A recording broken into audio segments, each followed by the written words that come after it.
Welcome to Morningstar. It's budget day today, and UK editor Ollie Smith is with me for some instant reaction. Thanks for joining me, Ollie. So, what do you think are the key messages from the budget speech today? Thanks, James. I think at 1 hour, 3 minutes, this wasn't one of the longest budget speeches ever, but I think at times it certainly felt like that, didn't it? And there were bits that really dragged on. More on that in a minute. The key message, I think, was that things aren't as bad as they look and have perhaps felt, and that there's a lot to be hopeful for. He told us inflation had peaked, that the UK economy was proving the doubters wrong, and that we would not enter a technical recession in 2023. And of course, there was that huge claim, the big prediction, that inflation would fall from 10.7% in the final quarter of 2022 to just 2.9% by the end of 2023. And, that's a significant political gamble. And it's out of step also with the Bank of England's own regular assessments of inflation. So really, next week's monetary policy meeting notes will be very interesting reading indeed. And you could be forgiven for thinking the Chancellor has just put up a very uncomfortable rod up Andrew Bailey's back. So what will the bank say now? We'll have to see next week. Indeed, yeah, we can't wait for that. So, how do you think Jeremy Hunt navigated the good and bad economic news today? Yeah, it's a good question there. I think since Brexit, certainly since Brexit, there's been this duality between sort of fixing the UK's problems and creating a brighter future and the promise of jam tomorrow. And this budget was no different at all, but there was real emphasis on the latter. And the wraparound structure there was the four pillars of education, enterprise, employment, and everywhere, which I have to be honest, didn't really work for me. I thought it was clunky and a bit lame.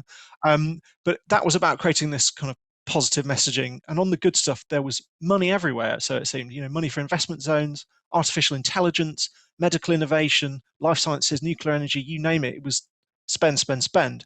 And there was a lot of cash available for new exciting projects. And on the science and technology side, ESG investors will be very, very interested to read Jeremy Hunt's statement on nuclear energy, a la the EU's July 2022 pronouncement about making nuclear energy a sustainable alternative to fossil fuels.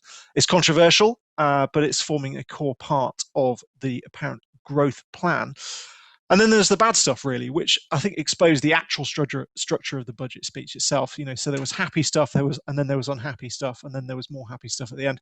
So the bad news really is about the UK's productivity. It's about its welfare system. It's about its economic inactivity.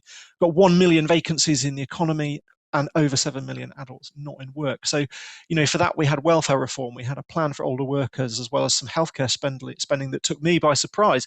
Specifically, there was, I think, a 400 million plan for musculoskeletal disorders and mental health in the workplace, which is, a bit of a left field curveball, to mix metaphors. We've also got a white paper on disability benefits reform. And then, of course, the big announcement, which was on pensions.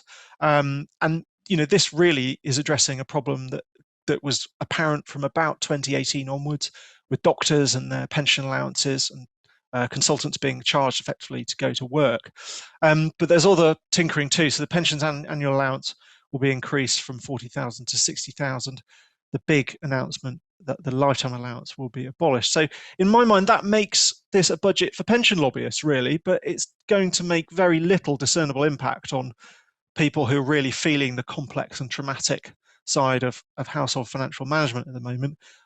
So, a big headline, but really, is it something that's going to put a smile on the face of, millions of people at once? Perhaps not. Sure, yeah, no, I agree. I mean, but what do you think is the most significant announcement? So, the pension changes or the childcare changes? They're addressing different issues, perhaps, but Yeah, I think the first thing I'll say is there's an intergenerational aspect to both of those things, in terms of pension fairness and the way in which, government policy is clearly shifting from this idea of a happy retirement to addressing the issue of productivity, and particularly in later life. And as I was saying earlier, the issue of inactive workers. But this childcare stuff really is fascinating. And it's fascinating to me because I realized early today that, I'm the target audience for this stuff. I think just a few years ago, I was thinking, okay, well, childcare policy, that's nothing to do with me. But this is actually a policy that will really affect people who are in their late 20s, people who are in their early 30s, perhaps mid to late 30s as well, people who are starting a family and really feeling the pinch, particularly around the absolutely astronomical cost of childcare. So, in some ways, this is clearly a tacit acknowledgement that starting a family is becoming even more difficult financially. And it may go some way to starting to address, sort of vocally at least, with a view to the next election, the intergenerational unfairness felt by people under the age of 40. Definitely, yeah. Time does creep up on you, Ollie. So, do you have a question for me about budget takeaways? Well, it's funny, isn't it? I absolutely do, because I wanted to know from you, what really picked your attention here? I mean, there was a lot of stuff here that felt kind of, it was interesting, it was exciting, perhaps a little bit absurd. What was most interesting for you? Yeah, I was a bit blinded and exhausted in the end, having to listen to it. But there were some very strange moments in it, which I'll gloss over. But the one peculiar thing was the flight of fancy in relation to the investment zone. So leveling up is something that's very hard for people to object to.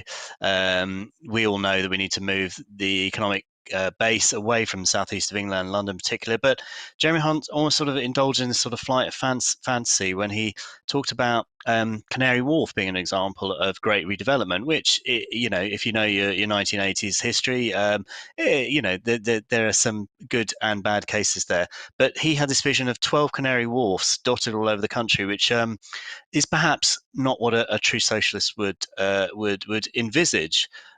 As an example of levelling up, and a conservative government would certainly shy away from just building huge skyscrapers just all over the country in lieu of proper economic growth.